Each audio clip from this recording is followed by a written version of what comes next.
What's up guys, this is Baby Snow and welcome back to my channel. So, it's a quick update with BNB Cash. Okay, so what happened to BNB Cash? Okay, tackle natin yun ngayon. And actually, BNB Cash has been here for almost 4 months if I'm not mistaken. Okay, so eto guys ang nangyari kay BNB Cash, no? Since this is the very first project na winork out natin with Oliver, ang lagi kong ina-advise sa mga members natin is always secure your capital first before you do the compounding. Okay?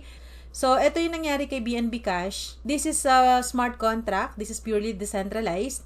Kung napanood nyo yung mga presentations natin, lalo na yung PDF compensation plan nito, no? So, once na ang isang project ay na-deployed, kapag ito ay smart contract, wala na access si dev dyan. Okay? Wala nang sino man na may access dito, no, sa smart contract.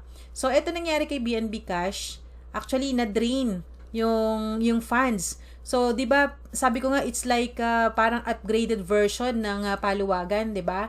So, ang pera natin, ang ini-stake natin dito, yun nga parang paluwagan. So, nanggagaling din sa mga in and out na funds dito sa contract. So, walang sino man ang nagmamay-ari niyan, walang dev, walang company, 'di ba? 'Yun ang nagustuhan natin, walang CEO, 'di ba?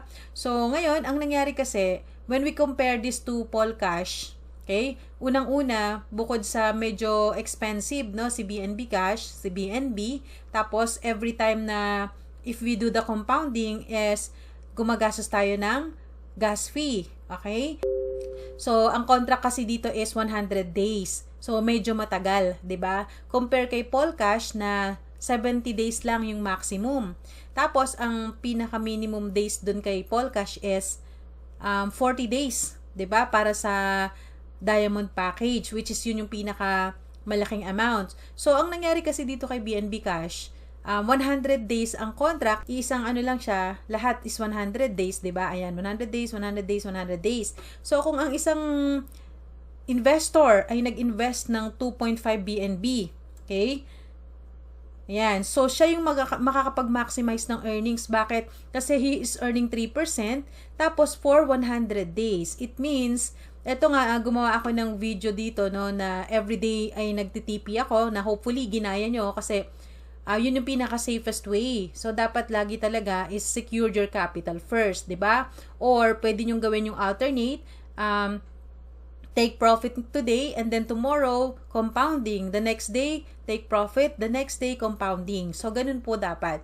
Okay? So, ang nangyari dito, guys, is, yung mga nag-invest na yung mga first batch, no, na nakapasok dito, na maximize nila yung earning potential. Bakit? Kasi in just 33 days, bawi na yung capital nila. So, mayroon pang 66 days para mag-withdraw ng mag-withdraw. 'Di ba? So, ngayon, yung mga maliliit na mga funds, okay, na nag-i-stake, mabagal yung pag-earn nila. 'Di ba? So, ang nangyari, itong mga malalaking investments, nag-withdraw ngayon ng nag-withdraw, lalo na nung tumaas yung value ni BNB. 'Di ba? So, katulad yan, meron din akong earnings na hindi ko pa ma-withdraw. And actually, I have 4 accounts here. So, I tried my best to not to withdraw na recently para ma-supply na yung mga iba na dun sa mga hindi pa nakaka-withdraw. Okay? So, ayun, nangyari po is na-drain yung yung contract. And then, eto lahat, ayan, may nag-i-invest pa, hindi nila alam. So, guys, tip ko sa inyo, always check the contract. Okay? Always check the contract kung stable pa ba yan. Kasi wala namang may-ari nito, walang CEO, walang nagmamanage nito, guys. Lahat ay nakasalalay sa contract. Okay? So, ibig sabihin yan, yung transactions in and out, kapag maraming nag-i-invest, yun, magiging stable yung contract. So, anytime pwede tayong makapag-withdraw, maisusupply ng contract yung wini-withdraw natin. So, ngayon, maraming nagsasabi, nagwi-withdraw sila pero hindi maka-withdraw. Kasi bakit? Wala nang mawi-withdraw, di ba? Wala nang laman. Okay? So, guys, always remember, kapag ganitong klaseng mga staking, dito kayo, kaya nga siya sinabing very transparent. Titingnan nyo lagi, i-check nyo lagi yung contract. Okay? So, ito, ayan, 3 hours ago, 10 hours ago, ayan, mga withdrawals lang mostly. Tapos ito may mga nag-i-invest pa pero ang liliit, no? Hindi yan maisustain yung contract kasi yung mga may malalaking wini-withdraw nakaabang na yan. So once na nagkaroon to ng laman, withdrawin lang din, 'di ba? So ganun po yung nangyayari dito. Okay? So, but we're not scammed, guys. Hindi tayo na-scam. Bakit? Kasi wala namang may-ari nito, walang nagtakbo ng pera natin. Ang mga nag-withdraw lang is kapwa natin mga investors dito. Okay? So, when we compare this, so baka sabihin natin, baka mangyari din kay Polcash. Hindi po mangyayari kay Polcash yan. Bakit? Kasi po, itong si BNB Cash is hindi siya masyadong nag-grow, hindi siya nakilala sa crowd, hindi siya nag-trending. Okay? So, ang mga investors lang dito is kokonti lang. Alright? So, konti lang yung mga nagpa-participate dito. And then, mostly is, yun nga, mga malaki nilagay tapos nag-withdraw na ng nag-withdraw. So, hindi makasurvive yung contract. Versus sa Polcash, guys. Okay? Pakita natin si Polcash. Si Polcash kasi unang-una ay napaka-affordable ng Pol, 'di ba? Mas hamak na mura nito kaysa kay BNB. So tingnan niyo yung contract, guys, 20,000, 'di ba? Tapos ngayon pa lang siya nagte-trending. It means maraming pumapasok. Okay? In and out. Ayan. Withdraw.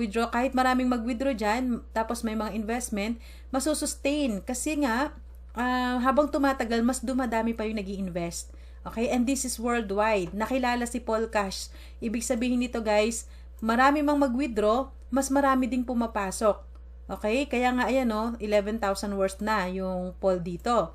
So, ganun lang yun. Hindi naman tayo pang Pinas lang, 'di ba? So, ibig sabihin yan, na-mention ko nga sa last video ko na meron pang mga taga-US, meron akong downline sa US, meron siyang big team, malaking team na nag-i-invest din dito kay Polcash. And then sinamahan pa ng mga vloggers sa Pinas, shout out to you guys na nandito rin kay Polcash. Ayan, at saka mga builders and mga big time investors, nagsama-sama dito kay Polcash. So sa tingin nyo, masusustain kaya nung contract? Of course, bakit? Meron mang mag-withdraw ng mag-withdraw, nagba-viral pa si Polcash. Ibig sabihin, maraming pumapasok. So, hindi mauubos ng mga nagwi-withdraw na yan yung magiging funds dito kasi habang tumatagal lumalago pa yung mga nag-i-invest, 'di ba? Kasi hindi lang naman tayo, hindi lang mga Pinoy, kundi may mga international din, may mga taga-ibang bansa at may mga vloggers pa, 'di ba? Mga malalaki yung mga team nila.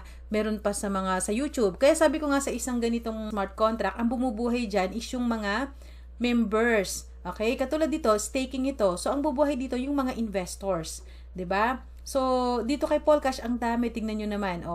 Sobrang daming mga transactions. Okay? Dito kay BNB Cash, ayan, konti na lang. Kasi nga, unang-una, hindi siya nag-trending. Konti lang yung pumasok. Okay? Tapos, buti nga tumagal siya ng naka 4 months naman siya. 'Di ba? So, actually, mabubuhay pa rin to kung may papasok na mag-i-invest. Ayan. Yun nga lang, pag ang isang investor nakita niya yung contract na ganito na lang, konti na lang, so sa tingin nyo, mag-i-invest pa ba siya? Kasi ang iisipin niya, pag naglagay siya ng pera, withdrawin lang ng mga taong nandito na. 'Di ba? So yun ang consequence ng BNB Cash ngayon. Okay? So yun lang, guys. That's what happened to BNB Cash. Try nyo dito sa Polcash.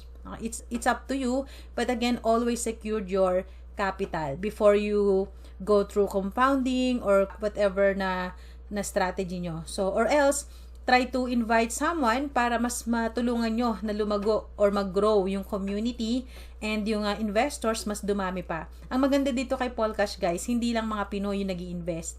Okay? Mga ibang lahi, lalo sa US, yan, meron din tayo sa Indonesia.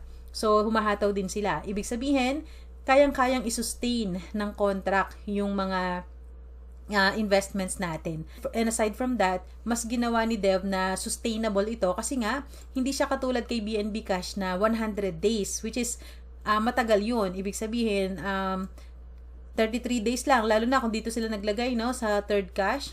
Ayan, 33 days lang, bawi na. Tapos the rest, withdraw ng withdraw. So, yun ang tendency nun. Dito kay Polcash, ayan, limited lang. So, 40 days lang para dun sa mga diamond investors. Diba? May anti-whale siya. Okay, after 40 days, makapag-withdraw man yung mga naglagay ng malalaki, in just 1 month and 10 days, tapos na, 'di ba? Magsisimula ulit sila. So, sustainable. Okay? Kung dito naman sila naglagay, 55 days lang 'yan.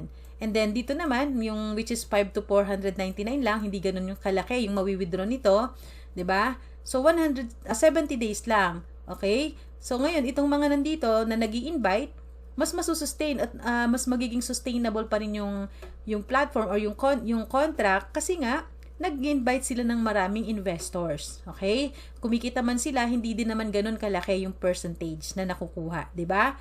So, yun yung titingnan natin yung stability. So, though stable naman din si BNB Cash, ang nangyari nga lang dapat ay tinulungan natin na magkaroon ng mga investors, pinromote din natin. So, ang hindi nangyari kay BNB Cash is yung naging trending katulad ni Paul Cash. Okay? So, I hope naintindihan nyo guys. And, yep, that's all. That's it. So, thank you so much again. This is Baby Snow. I'll see you in the next one. Bye-bye.